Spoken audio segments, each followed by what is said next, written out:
Good evening, I am Tom Eschen, and thank you for joining us for this special primary edition of CBS 6 News. Tonight, we're following several key mayoral primary races, including New York City, Glens Falls, Hudson, and Albany.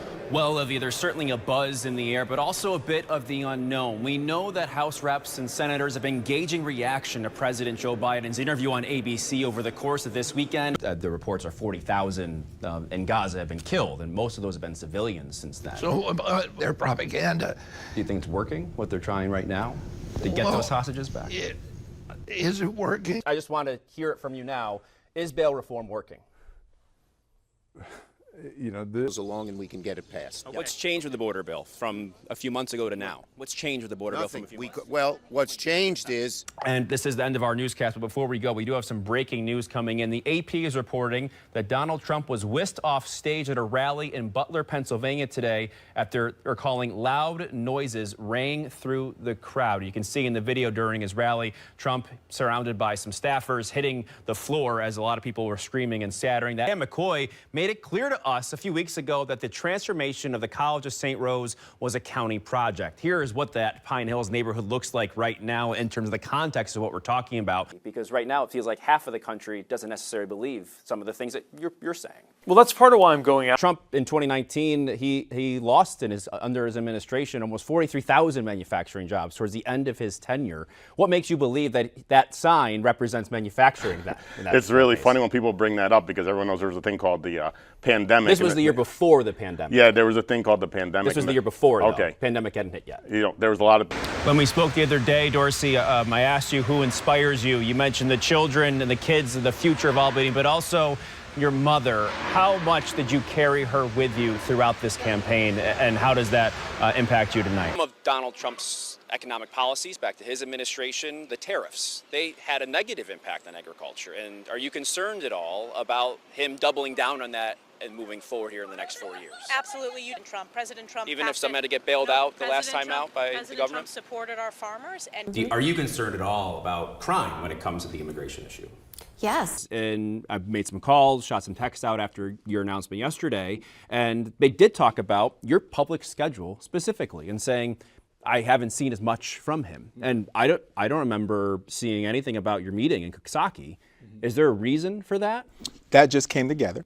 But when it comes to that portion of it, if it's a violent felony, like raise the age doesn't really matter. Like it doesn't really apply, right? Well, in that case, no, it shouldn't. In that case, we should be able to move so forward. that those tools are available to the courts, to the DA, to the justice system, to be if it's a violent offense. If it's a violent offense. And why can't you comment? Was that you in the video?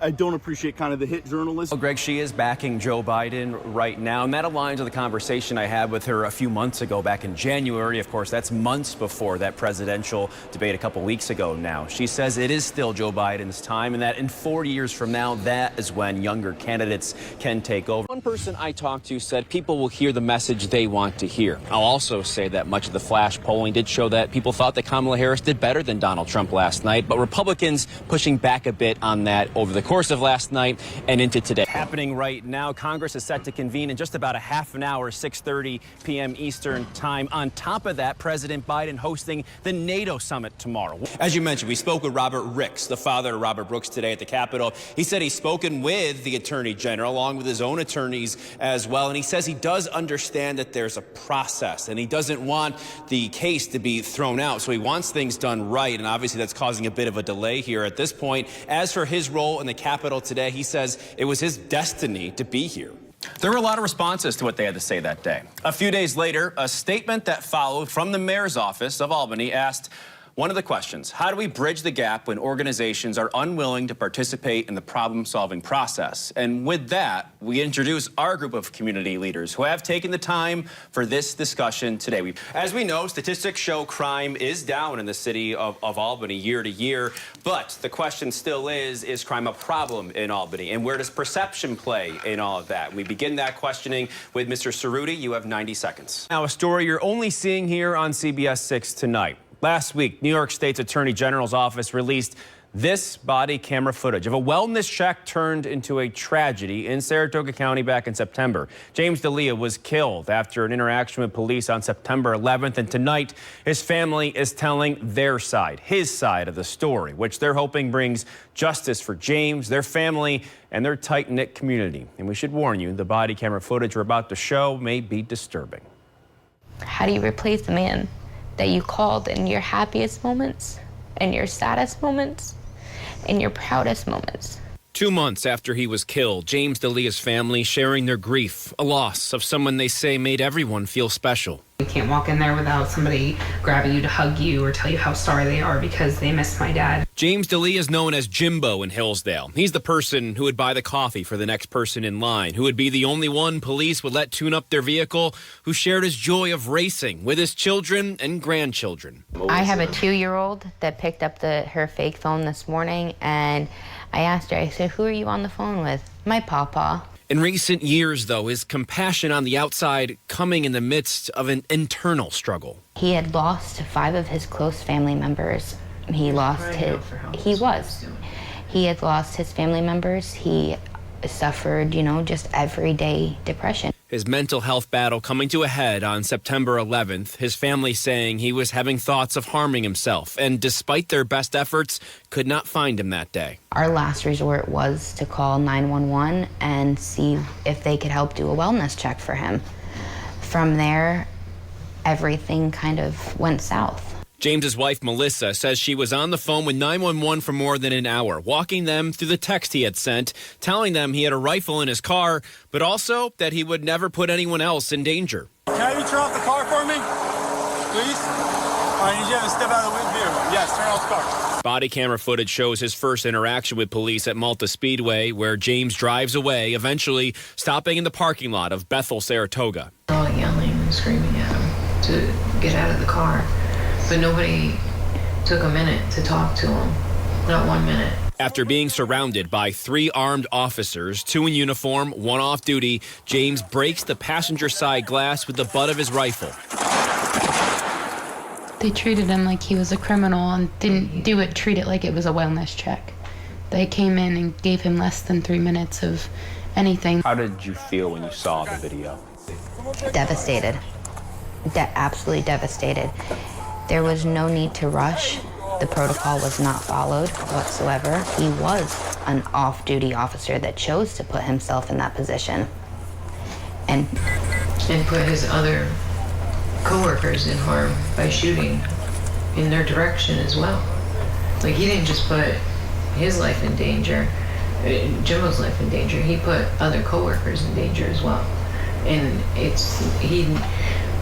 what if he does this to somebody else? The family wants that officer held accountable. Following the tragedy, he was put on voluntary paid leave. We have reached out to see if that status has changed since then. Now, as all this was happening at the scene, the family says they were told that James was in custody and heading to a hospital. We called hospitals trying to find him. Around 6:50-ish, I got a call from a family friend that told me that my father was deceased. They took our whole world away from us, and they don't even realize what they've taken, and they don't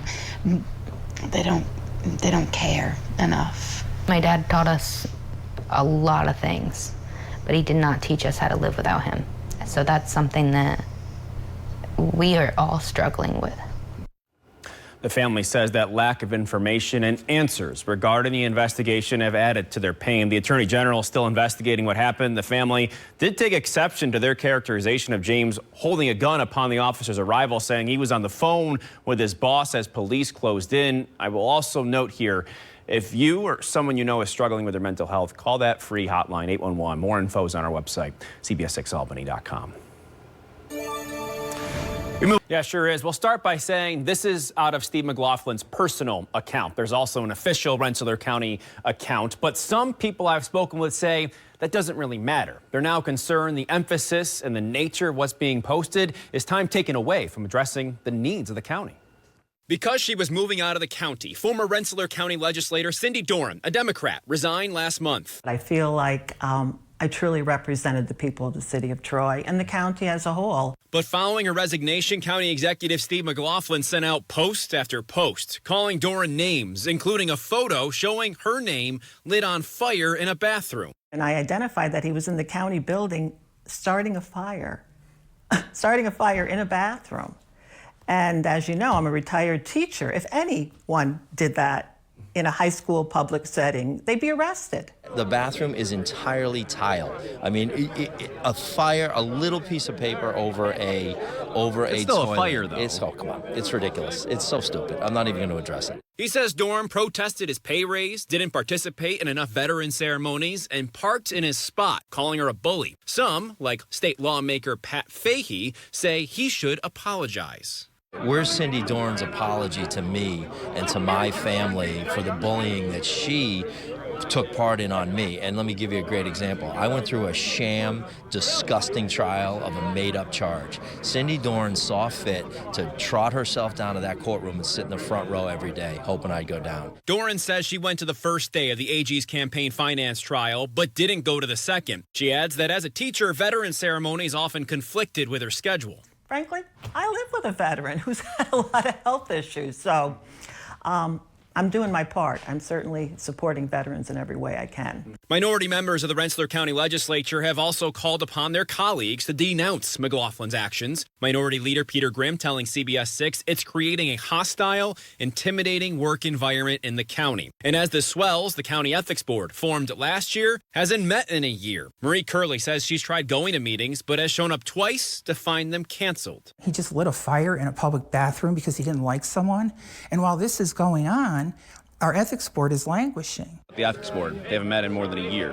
That's not true, to my knowledge, and I don't control that. That's another thing. That's not true to begin with. There's minutes on the website, and there's no minutes updated since February 24th of last year. Then call the ethics board. I mean, they don't Is that a concern to you? Not a concern as the head at of the all. county? No, because Cindy Doran also filed a false ethics claim, and that got laughed out because it was a complete joke. The nature of the complaint was that he was doing these election-type things on county time and on a county dime. And we had, the social media information. We had the pictures. We had the timestamp.